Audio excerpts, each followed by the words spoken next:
ઘમંડી હાથી અને મિન્ટુ ચકલી।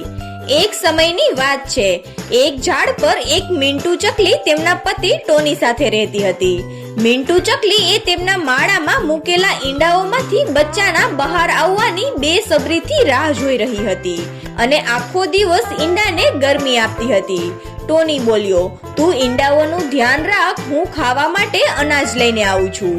ટોનીના ગયા પછી ત્યાં એક મોટો હાથી આવે છે। હાથી બોલ્યો, હું આ જંગલનો સૌથી તાકાતવર પ્રાણી છું। મારા રસ્તામાં જે કોઈ પણ આવશે હું તેમને ઉલટફુલટ કરી નાખીશ। હું આ જંગલના બધા જ વૃક્ષોને ઉખેડી નાખીશ। મિન્ટુ ચકલી રડવા લાગે છે। મિન્ટુ ચકલી બોલી, મારા પર દયા કર, ભગવાન કરીને આ ઝાડને છોડી દે તું। મેં આ ઝાડ પર મારા માળામાં ઈંડા મૂક્યા છે। હું આ ઈંડાઓને લઈને ક્યાંય જઈ પણ નથી શકતી।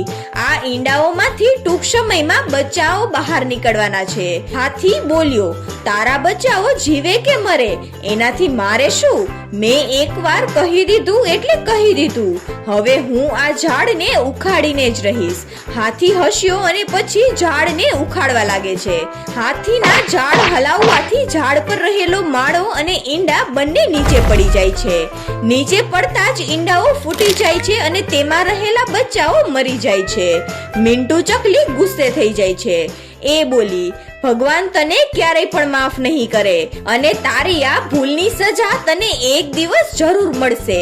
તે મારા બચ્ચાઓનો જીવ લીધો છે, હું આનો બદલો એક દિવસ જરૂર લઈશ। હાથી હસ્યો અને બોલ્યો, એક નાનકડી ચકલી હવે બદલો લેશે, એ પણ એક તાકાતવર પ્રાણીનો? આટલું કહીને હાથી ત્યાંથી ચાલ્યો જાય છે। એટલામાં ટોની અનાજ લઈને ઘરે આવે છે। ટોની બોલ્યો, આ બધું કોણે કર્યું મિન્ટુ? મિન્ટુ બોલી, એક પાગલ હાથીએ પોતાનો ઘમંડ અને તાકાત બતાવવા માટે આ જંગલના બધા જ વૃક્ષોને પાડીને તહેસ નહેસ કરી નાખ્યા છે। મેં એમની સામે હાથ પણ જોડ્યા હતા કે આ ઝાડને છોડી દે, તો પણ એ પાગલ હાથીએ આપણા બચ્ચાઓને મારી નાખ્યા। તેમને સજા જરૂર આપીશ હું। ટોની બોલ્યો, હા, તેમને સજા જરૂર આપવી જોઈએ, પણ આપણે એકલા તો તેની સાથે નહીં લડી શકીએ। ચાલ આપણે આપણા મિત્રોની મદદ લઈએ। ટોની અને મિન્ટુ બંને ઉડીને તેમના મિત્ર મધુ પાસે જાય છે। ટોની બોલ્યો, એક પાગલ હાથીએ અમારા ઈંડાઓને ફોડી નાખ્યા, તેને સજા આપવા માટે મારે તારી મદદની જરૂર છે। મધુ બોલ્યો, એક તરકીબ છે, પરંતુ તેમાં આપણે દેડકાની અને મધુમાખીની પણ જરૂર પડશે। મધુના કહેવાથી દેડકો અને મધુમાખી પણ મદદ કરવા માટે તૈયાર થઈ જાય છે। મધુ બોલ્યો, આપણે એ પાગલ હાથીને સજા તો આપવી જ પડશે। એ આપણને બધાને નાના અને કમજોર સમજે છે।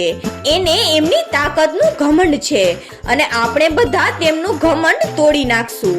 તમે બધા બસ હું જેમ કહું છું એમ કરજો।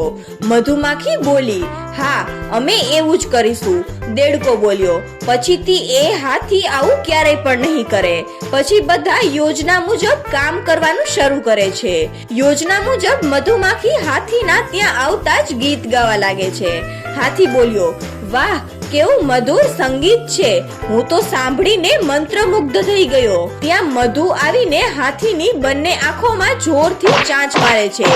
હાથી જોરથી ચીખ્યો અને બોલ્યો, અરે મારી આંખોમાં આ શું લાગ્યું? મને કંઈ પણ નથી દેખાતું, કોઈ તો મારી મદદ કરો। મધુ બોલ્યો, મિન્ટુના હાથ જોડવા છતાં તે એમના ઈંડાઓને ફોડી નાખ્યા, તો હવે તારી મદદ કોણ કરશે? હાથી બોલ્યો, મારે તારી મદદની કોઈ જરૂર નથી, હું ખૂબ જ તાકાતવર છું, હું મારી મદદ પોતે જ કરી શકું છું। એકવાર સાજો થવા દે, પછી હું તને જોઉં છું, હું તને પણ મારી નાખીશ। બીજી બાજુ દેડકો તેમના સાથીઓને ભેગા કરે છે અને તેમને કહે છે કે હવે બધા એક સાથે ડ્રાઉ ડ્રાઉ કરો। એટલે એ પાગલ હાથીને લાગશે કે અહીંયા કોઈ તળાવ છે। બધા દેડકાઓ એક સાથે ડ્રાઉ ડ્રાઉ કરવાનું શરૂ કરે છે। એટલે હાથીને લાગ્યું કે અહીંયા કોઈ તળાવ છે। હાથી બોલ્યો, હવે હું મારી આંખોને સાફ કરીને બધાની ખબર લઈશ। જોયું મારું બુદ્ધિનો કમાલ? મારાથી જાજો બુદ્ધિશાળી અને તાકાતવર આ જંગલમાં કોઈ નથી। હાથી જલ્દીથી જઈને તળાવમાં પહોંચે છે, પરંતુ તે તળાવ નહીં પણ એક દલદલ હતું। હાથી દલદલમાં ફસાવા લાગે છે. હાથી નીકળવાનો ઘણો પ્રયત્ન કરે છે, પરંતુ તે દલદલમાંથી નીકળી શકતો નથી. હાથી બોલ્યો, આ દેડકાઓએ મળીને મને ફસાવ્યો છે. એક તો મને કંઈ દેખાતું પણ નથી. હાથી મદદ માટે ચીખો પાડવા લાગે છે કે કોઈ મને બચાવો, કોઈ તો મને આ દલદલમાંથી બહાર કાઢો. ત્યાં જંગલના બધા પક્ષીઓ અને મિન્ટુ ત્યાં આવી જાય છે. મિન્ટુ બોલી, અમારા ઈંડાઓને ફોડી નાખ્યા અને અમારા બચ્ચાઓને મારી નાખ્યા, ત્યારે તને અમારા પર દયા ન આવી?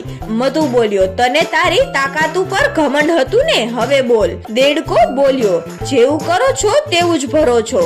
તો બાળ મિત્રો, આ વાર્તા પરથી આપણને શીખવા મળે છે કે આપણે ક્યારેય પણ ઘમંડી ન બનવું જોઈએ અને ક્યારેય પણ ઘમંડમાં આવીને કોઈને પણ પરેશાન ન કરવા જોઈએ.